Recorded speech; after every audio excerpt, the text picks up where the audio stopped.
Fin education with संतोष में आइए हम आज का अपना वीडियो शुरू करते हैं। इस वीडियो में हम राष्ट्रीय और अंतर्राष्ट्रीय खबरों का हमारे शेयर मार्केट पे क्या प्रभाव पड़ता है उसको हम एनालिसिस करने की कोशिश करते हैं और आज मार्केट कैसा परफॉर्म किया उसको भी देखते हैं और आने वाले समय में कैसा परफॉर्म कर सकता है उसको भी देखते हैं, एक एंटिसिपेशन करने की कोशिश करते हैं, राइट।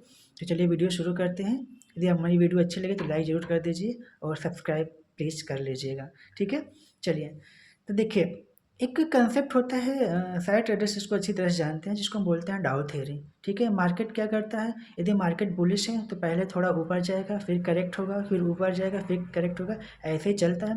यदि मार्केट बेयरिश है तो पहले मार्केट गिरेगी, फिर थोड़ा रिट्रेस करके ऊपर जाएगी, फिर गिरेगी, फिर रिट्रेस करेगी, ठीक है। इसको बुलिश साइड में अगर हम देखें तो उसको हायर हाई हायर लो बोलते हैं और बेयरिश साइड में उसको लोअर लोअर लोअर हाई बोलते हैं, राइट।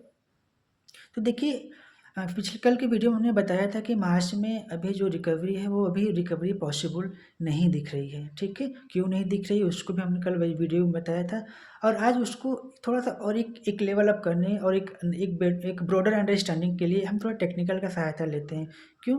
क्योंकि कल हमने जो बताया था किस बेस पे बताया था वो हमने फंडामेंटल के बेस पे बताया था। आज हम उसको टेक्निकल लेवल पर जस्टिफाई करने की कोशिश करते हैं, ठीक है। देखिए, यदि आप दिसंबर 24 का निफ्टी का टॉप का चार्ट लें और जनवरी 25 का टॉप लें और फेब जो अभी कल चल रहा है इसका टॉप लें और वहाँ से तीनों पॉइंट्स को मिला के एक यदि हम ट्रेंड लाइन खींचेंगे तो ये क्या बोलेगा, ये डाउ थ्योरी के बेयर साइड को अप्रूव करेगा। यहाँ क्या बन रहा है, लोअर हाइज बन रहा है। तो अभी 5-6 दिन पहले यहाँ फरवरी मंथ में एक टॉप बना था, वहाँ से मार्केट क्या कर रहा है, नीचे की साइड गिरना शुरू कर रहा है। और अगला पॉसिबिलिटी कब है, अगली पॉसिबिलिटी शायद मार्च में आए कि मार्च में फिर वो इस चैनल के अपर साइड को टच करे, यानी मार्च महीने में भी एक हो सकता है एक हाई बनाने की कोशिश करें। मार्च के बाद क्या आएगा, नेक्स्ट फाइनेंशियल ईयर 25-26, तो हमारे गवर्नमेंट के जो सारे मनी इनफ्लो करने की सारी स्ट्रेटजी हो वो अप्रैल में एक्टिव हो जाएंगी। तो वहाँ से हो सकता है यह चैनल टूटे। जब यह चैनल टूटेगा तो मार्केट हो सकता है वहाँ से रिकवरी मोड में हमें देखने को मिले, ठीक है। और वैसे भी देखिए, जो कल हमने पहले फंडामेंटल बताया था, पहले मैंने फंडामेंटल बता के यह समझाने की कोशिश किया था कि मार्केट की रिकवरी कब आएगी। वो क्यों? क्योंकि मार्केट जो है ना वो फंडामेंटल के बेस पे चलता है, ना कि टेक्निकल हमको ये समझाने की कोशिश करता है कि कंपनियों के फंडामेंटल में क्या हो रहे हैं, ठीक है। उसके टेक्निकल से एक हमें अंडरस्टैंडिंग मिलती है कि कंपनियों में यदि कंपनियों के प्राइस गिरेंगे तो चार्ट में भी हमको गिरावट नज़र आएगी। यदि कंपनियां अच्छी रिकवरी उसमें अच्छी ग्रोथ आएगी, अच्छी अर्निंग्स ग्रोथ रहेगी तो कंपनियां के चार्ट में भी वो हमको दिखता है। तो टेक्निकल रिप्रेजेंट करता है the growth of the companies, right. तो हमेशा टेक्निकल फंडामेंटल को फॉलो करता है, ना कि फंडामेंटल टेक्निकल को फॉलो करता है कि फंडामेंटल देखा कि टेक्निकल गिर रहा है, चार्ट गिर रहा है तो मेरे कंपनियों की ग्रोथ भी हम गिरा दें, ऐसा नहीं होता है, ठीक है। जब कंपनियों की ग्रोथ गिरती है, ग्रोथ बढ़ती है, तभी हमारा टेक्निकल भी अप डाउन होता रहता है, ठीक है। चलिए, ये तो मार्केट की बातें थी, ठीक है, बाजार की बातें हो चुकी हैं। अब अपने हम राष्ट्रीय और अंतर्राष्ट्रीय खबरों का देखते हैं, हमारे शेयर मार्केट पे क्या असर पड़ेगा उनका हम डिस्कशन करते हैं। तो देखिए, एक सबसे बड़ी और बहुत ही इम्पोर्टेंट जो न्यूज़ है वो ये न्यूज़ है कि ये जो ट्रम्प सरकार है अमेरिका की, जो पिछले महीने अडानी पे केसेस हुए थे कि अडानी ने अपने रिन्यूएबल एनर्जी को प्रमोट करने के लिए इन अमेरिका में उसने वहाँ के ऑफिसर्स को डोनेट किया है, ठीक है, वहाँ पे अधिकारियों को रिश्वत दी है। जो ट्रम्प सरकार आई है ना, उन्होंने सीधे से इसको डिफेंस करने की कोशिश किया है। उन्होंने बताया कि नहीं, ऐसी कोई बातें नहीं है, ये जो बाइडेन सरकार की कमियां थी जो कि भारतीय बिजनेसमैन पे एक उनके बिहेवियर पे, उनके बिजनेस मॉडल पे एक जो उछाल आया है, जो उनके कैरेक्टर पे उछाल आया है, वो ये अमेरिकी हितों के लिए अच्छी बात नहीं है। तो डोनाल्ड ट्रंप का यह स्टैंड सीधे सीधे अडानी जी को बचाने की एक पहल हो सकती है। देखिए, बिजनेसमैन कैपिटलिज्म माइंडसेट है, वहाँ पे जहाँ से पैसे आएंगे वो उसको एक्सेप्ट करेंगे, पैसे कैसे भी आएँ। कैपिटलिज्म की यही पॉलिसी होती है कि money should come by any way, right. तो अमेरिका है वो चाहेगा कि वहाँ पे इनफ्लो बढ़े और वो इसीलिए क्योंकि अडानी का वहाँ पे बिलियंस ऑफ डॉलर का इन्वेस्टमेंट है इन रिन्यूएबल एनर्जी। और सिर्फ इन्वेस्टमेंट ही नहीं है, वहाँ पे उन्होंने काफ़ी सारे अमेरिकियों को जॉब भी प्रोवाइड की, लगभग 15-16 हज़ार अमेरिकियों को जॉब प्रोवाइड किया है अडानी ने।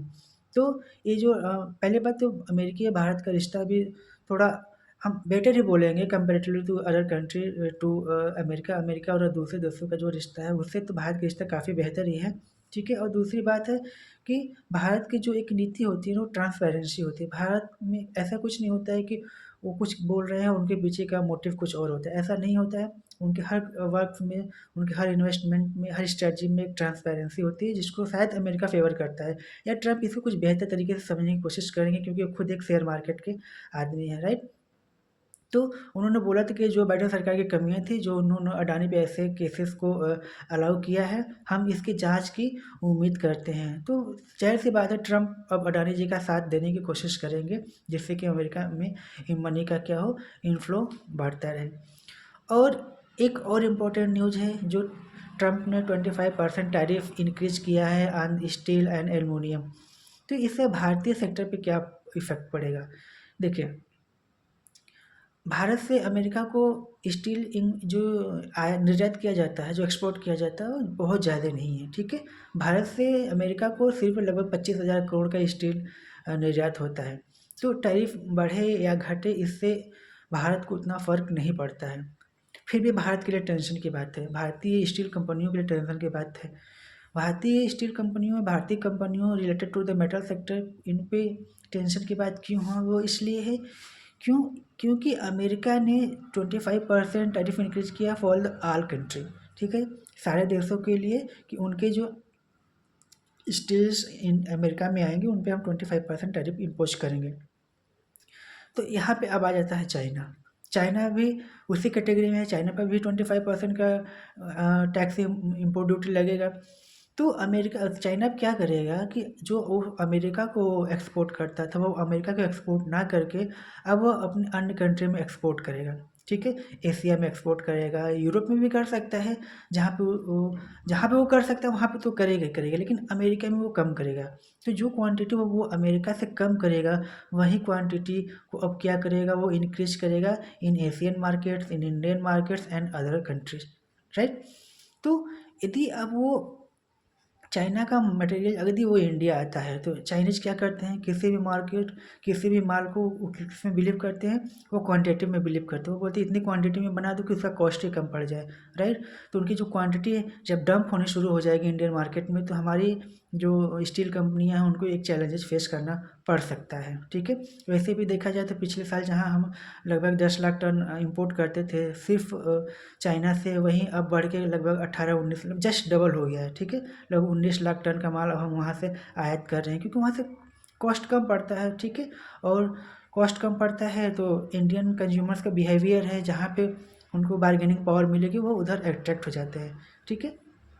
तो ये हमारी IT मेटल कंपनियों के लिए एक बहुत बड़ा चैलेंज फेस करना होगा। अब देखना होगा कि इसका क्या सॉल्यूशन निकलता है और हमारी ये कंपनियाँ कैसे फेस करती हैं। वैसे भी आप देखिए तो हमारी जो मेटल इंडेक्स है वो काफ़ी दिनों से वो भी एक करेक्शन के मूड में है। इसमें रिकवरी पॉसिबल है कि नहीं पॉसिबल है, ये तो देखिए मेटल जो इंडेक्स होता है, मेटल सेक्टर की जो कंपनियाँ होती हैं वो साइक्लिकल होती हैं, ठीक है।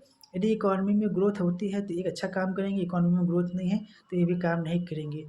सपोज करिए यदि हमको घर बनाना है, घर बनाने के लिए हम तभी घर बनाएंगे जब मेरे पास पैसे होंगे, जब मेरे पास परचेजिंग पावर होगी, तभी हम घर बनाएंगे, राइट। तो जब हमारी इकोनॉमी अच्छी करेगी तभी मेटल से अच्छे करेंगे।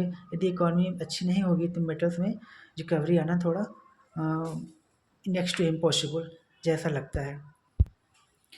वहीं आज हमारे prime minister Narendra Modi ji France के टूर पे पहुंच चुके हैं, जहाँ पे AI समिट में वो पार्टिसिपेट करेंगे। देखिए, इसका एक और इम्पोर्टेंट पहलू है, ये तो सही है कि प्राइम मिनिस्टर फ्रांस गए हैं AI समिट में पार्टिसिपेट करने के लिए, लेकिन एक इसका एक और मतलब ये हो सकता है कि इन्होंने, PM ने अभी तक अपने कार्यकाल में 7वीं बार उन्होंने फ्रांस का विजिट किया है, राइट। तो 7 बार फ्रांस का विजिट किए हैं, इसका मतलब कोई न कोई बहुत ज़्यादा एक डीप थियरी इसके पीछे काम कर रही है, राइट। तो देखिए फ्रांस और इंडिया की जो रिलेशनशिप है ना, वो इंटरनेशनल लेवल पे काफ़ी अच्छा माना जाता है, ठीक है। क्यों? क्योंकि आज तक कभी भी फ्रांस और इंडिया का कोई विवाद नहीं हुआ। चाइना से हमारा विवाद हुआ है, अमेरिका को हम अपना दोस्त बताते हैं। अब अमेरिका मानता है कि नहीं मानता है तो हम नहीं बता सकते हैं। लेकिन अमेरिका से भी विवाद हुआ और हमारे नेबर कंट्रीज़ हैं वहाँ से भी हमारा डिस्प्यूट चल ही रहा है, राइट। लेकिन जो फ्रांस है वही एकमात्र ऐसा कंट्री ऐसा जिसके साथ हमारा कोई विवाद नहीं हुआ है और हर इंस्टेंस जहाँ पे सारे कंट्री इंडिया के अगेंस्ट थे, फ्रांस ने वहीं पे हमारा साथ दिया था। आप 1998 का पोखरण परीक्षण देख लें, जब परीक्षण सफल हुआ तो सारे कंट्रीज़ ने इंडिया के अगेंस्ट था। लेकिन फ्रांस ने भारत के साथ अपना नौसैन्य अभियान शुरू किया था 1998 में, ठीक है। 1974 में भी भारत ने जब पहला परीक्षण शुरू किया था तो उसने न्यूक्लियर सप्लाई किया था, यूरेनियम सप्लाई किया था इंडिया को, राइट। 1900 मतलब बहुत सारे हिस्ट्रीज आप देख लें तो समय समय पे वो इंडिया के साथ देता ही रहता है जब सारे कंट्रीज अगेंस्ट थे। 2019 में कश्मीर मुद्दा जब यूएन में उठा था तो वहाँ पे उसने वीटो का पावर लगा के बोला नहीं, ये कश्मीर इंडिया का इंटरनल मैटर है, इसमें हम कुछ नहीं कर सकते। तो वहाँ पे उसने वीटो पावर लगा के उस भारत के फेवर में अपना फैसला दिया था। तो फ्रांस का जो ये अपना स्टैंड है इंडिया के साथ काफ़ी अच्छा और बेहतर माना जाता है, ठीक है। तो हमें भी उस रिलेशनशिप को बना के रखना चाहिए और उसी कोशिश में शायद मुझे बार बार फ्रांस की यात्रा करते रहते हैं और वहाँ से हमारे जो सप्लाइयाँ आती हैं वेपन्स, वो भी अच्छे खासे वहाँ से सप्लाई आती है, तो वो भी हमारा डिफेंस सेक्टर में एक अच्छा योगदान देता है, ठीक है। तो इसका लॉन्ग टर्म विजन देखें तो बहुत ही अच्छा है और रिलेशनशिप ऐसे ही चलने भी चाहिए, राइट, ठीक है। तो अब तो और कोई तो बहुत खास न्यूज़ अब नहीं है मार्केट में, मार्केट करेक्ट कर रहा है, अभी करेक्शन चलता ही रहेगा, ये तो मैं शुरू ही वीडियो में बताया है। और अभी हम शायद मार्च तक में रिकवरी ना देख सकें, उसके बाद ही हमको रिकवरी देखने को मिलेगा, ठीक है। और ठीक है, यहीं तक रखते हैं, फिर मिलते हैं कल तब किसी अन्य वीडियो में अपने डेली टॉक पे। चलिए तब तक के लिए थैंक यू और वीडियो को लाइक ज़रूर कर दीजिएगा।